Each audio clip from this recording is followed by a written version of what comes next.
নবম শ্রেণী গণিত 2024 সনের শিক্ষার্থীবৃন্দ, তোমাদের আমি ষান্মাসিক মূল্যায়ন প্রস্তুতি অভিজ্ঞতা 3 ও 4 থেকে কিছু নমুনা প্রশ্ন আমি উপস্থাপন করব। এর আগে পর্ব 1-এ আমি 1 ও 2 অভিজ্ঞতা থেকে দিয়েছিলাম প্রশ্ন। এবার আমি 3 ও 4 অভিজ্ঞতা থেকে প্রশ্ন এবং উত্তর সহ তোমাদের বুঝিয়ে দিব। 1 নম্বর, লগারিদম কত প্রকার ও কি কি? লগারিদম 2 প্রকার, যথা স্বাভাবিক লগারিদম ও সাধারণ লগারিদম। এখানে বি ভিত্তি লগ এন এর এন কে কি বলা হয়? এন কে বলা হয় ভিত্তি বা সূচক বা আর্গুমেন্ট। লগ এর ভিত্তিতে ই স্বাভাবিক লগারিদম বলা হয় এবং 10 ভিত্তিক লগারিদমকে সাধারণ লগারিদম বলা হয়। অর্থাৎ ই ভিত্তি থাকলে সেটাকে বলা হয় স্বাভাবিক লগারিদম, আর 10 ভিত্তি থাকলে এটাকে বলা হয় সাধারণ লগারিদম। ভূমিকম্পের মাত্রা নির্ণয়ের সূত্র কি? ভূমিকম্পের মাত্রা আর ইকাল টু 10 ভিত্তি লগ আই বাই এস, যেখানে ভূমিকম্প তীব্রতা হচ্ছে আই এবং আদর্শ তীব্রতা এস। প্রতি বর্গ মিটারে শব্দের সর্বোচ্চ তীব্রতা আই হলে শব্দের মাত্রা কত? শব্দের মাত্রা ডি ইকাল টু 10 ভিত্তি লগ আই বাই এস সূত্র। 3 স্কয়ার ইকাল টু 9, এটাকে সূচকীয় সমতাটিকে লগের মাধ্যমে গাণিতিক প্রকাশ করো। তাহলে এটা হবে 2 ইকাল টু, এটা হবে ভিত্তি 3 ভিত্তি লগ 9। 3 ইকাল টু 2 ভিত্তি লগ 8, এটাকে আবার লগের সম্পর্কটিকে সূচকীয় সম্পর্কে প্রকাশ করো। তাহলে এখানে 2 কিউব ইকাল টু 8। এ ভিত্তিক লগ এন কত? এটা হচ্ছে এ ভিত্তি লগ এন। 10 ভিত্তি লগ 100 ইকাল টু এক্স হলে এক্স এর মান কত? তাহলে এখানে হবে 100কে আমরা লিখতে পারি 10 স্কোয়ার, তাহলে 2টা লগের আগে আসলো পাওয়ার 2 লগ 10 ভিত্তি 10 ভিত্তি 2 হলো 10 ভিত্তি লগ 10 ইকাল টু এক্স।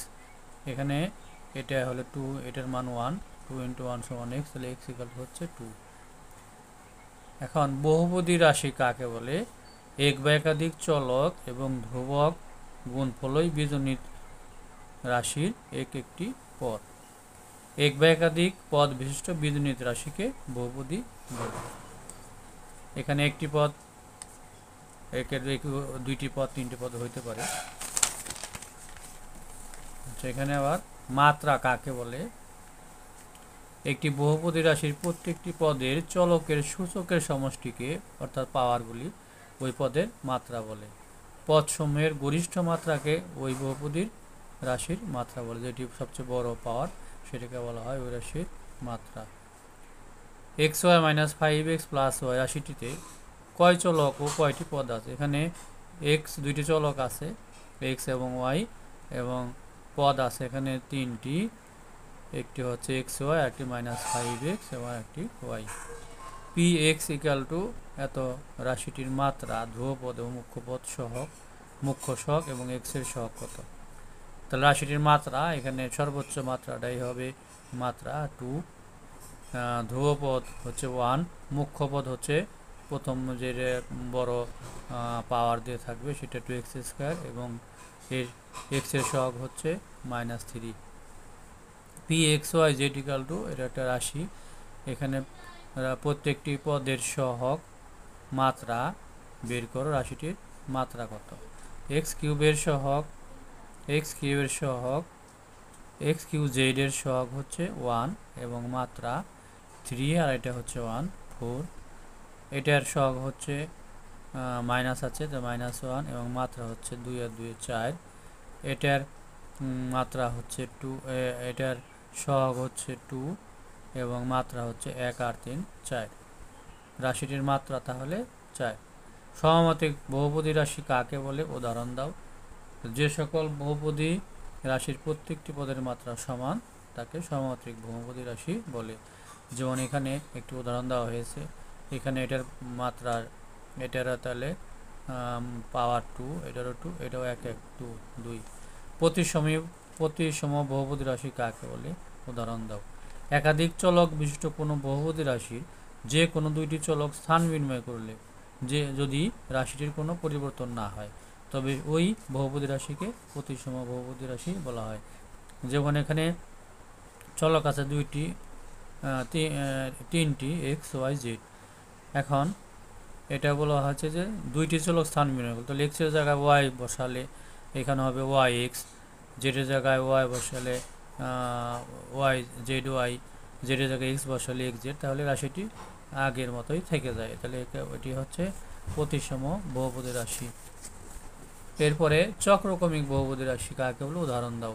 3 বা 3-এর অধিক চলক বিশিষ্ট বহুপদী রাশির চলক সমূহকে পরপর স্থান বিনিময় করলে যদি রাশিটির কোনো পরিবর্তন না হয়। এখানে আগেরটি ছিল দুইটি পদ, এখানে হচ্ছে 3 বা 3-এর অধিক পদ যদি স্থান পরিবর্তন করলে কোনো পরিবর্তন না হয় তবে ওই বহুপদী রাশিকে চক্রক্রমিক বহুপদী রাশি বলে।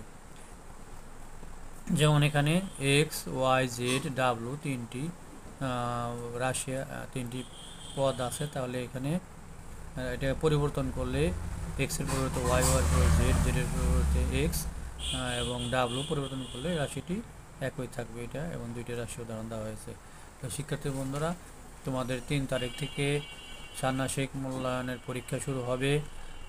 আমাদের এখনও পুরাপুরি ফাইনালি ডিসিশন না হয় নাই পরীক্ষার পদ্ধতি সম্বন্ধে। এখানে পরীক্ষা পদ্ধতি মোটামুটি তোমাদের আমি প্রশ্ন সম্বন্ধে ধারণা দিলাম। তোমরা আমার চ্যানেলটি অবশ্যই সাবস্ক্রাইব করে রাখবে পরবর্তী গুরুত্বপূর্ণ ভিডিও পাওয়ার জন্য। সবাইকে ধন্যবাদ।